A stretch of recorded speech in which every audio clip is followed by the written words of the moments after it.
ನಿನ್ನೆ ಮುಕ್ತಾಯವಾದ 5ನೇ ಹಂತದ ಮತದಾನದಲ್ಲಿ ವೋಟಿಂಗ್ ಪ್ರಮಾಣ ಎಷ್ಟು? ಜಮ್ಮು ಕಾಶ್ಮೀರದಲ್ಲಿ ಮತ್ತೆ ದಾಖಲೆ ಬರೆದ ಮತದಾರರು. ಹೆಲಿಕಾಪ್ಟರ್ ಪತನದಲ್ಲಿ ಇರಾನ್ ಅಧ್ಯಕ್ಷನ ಸಾವಿನ ಹಿಂದಿದ್ಯಾ ಸಂಚು? ಈ ಸುದ್ದಿಗಳನ್ನು ನೋಡೋಣ ದೇಶ ವಿದೇಶ ನ್ಯೂಸ್ ಟಾಪ್ 9 ನಲ್ಲಿ.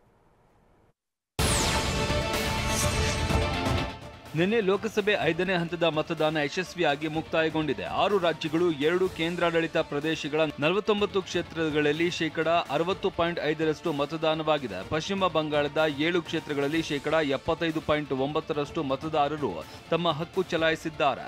ಲಡಾಖ್ನ 1 ಕ್ಷೇತ್ರಗಳಲ್ಲಿ ಶೇಕಡಾ 70.5%, ಜಾರ್ಖಂಡ್ನ 3 ಲೋಕಸಭೆ ಕ್ಷೇತ್ರದಲ್ಲಿ ಶೇಕಡಾ 63.1% ಮತದಾನವಾಗಿದೆ. ಒಡಿಶಾದಲ್ಲಿ 5 ಲೋಕಸಭೆ ಕ್ಷೇತ್ರದಲ್ಲಿ ಶೇಕಡಾ 72.8% ಮತದಾನವಾಗಿದೆ.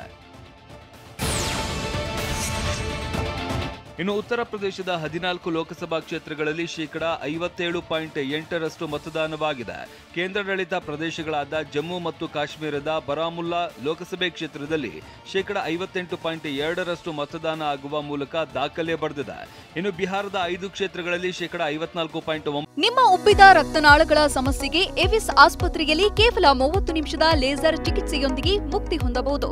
ಹೆಚ್ಚಿನ ವಿವರಗಳಿಗಾಗಿ ಸಂಪರ್ಕಿಸಿ 8088837300. ಹಾಗೂ ಮಹಾರಾಷ್ಟ್ರದ 13 ಲೋಕಸಭಾ ಕ್ಷೇತ್ರಗಳಲ್ಲಿ ಶೇಕಡಾ 54.3% ಮತದಾನವಾಗುವ ಕಡಿಮೆ ಪ್ರಮಾಣದ ಮತದಾನವಾಗಿದೆ. ಲೋಕಸಭಾ ಚುನಾವಣೆಯ 5ನೇ ಹಂತದಲ್ಲಿ ನಟ ನಟಿಯರು ಗಣ್ಯರು ಹಕ್ಕು ಚಲಾಯಿಸಿದ್ದಾರೆ. ಮುಂಬೈನಲ್ಲಿ ನಟ ಅಮೀರ್ ಖಾನ್ ಮತ್ತು ಮಾಜಿ ಪತ್ನಿ ಕರಣ್ ರಾವ್ ಮತದಾನ ಮಾಡಿದ್ದಾರೆ. ದೀಪಿಕಾ ಪಡುಕೋಣೆ, ಶಾರುಖ್ ಖಾನ್ ಕುಟುಂಬದವರೊಂದಿಗೆ ಆಗಮಿಸಿ ಮತ ಚಲಾಯಿಸಿದ್ರು.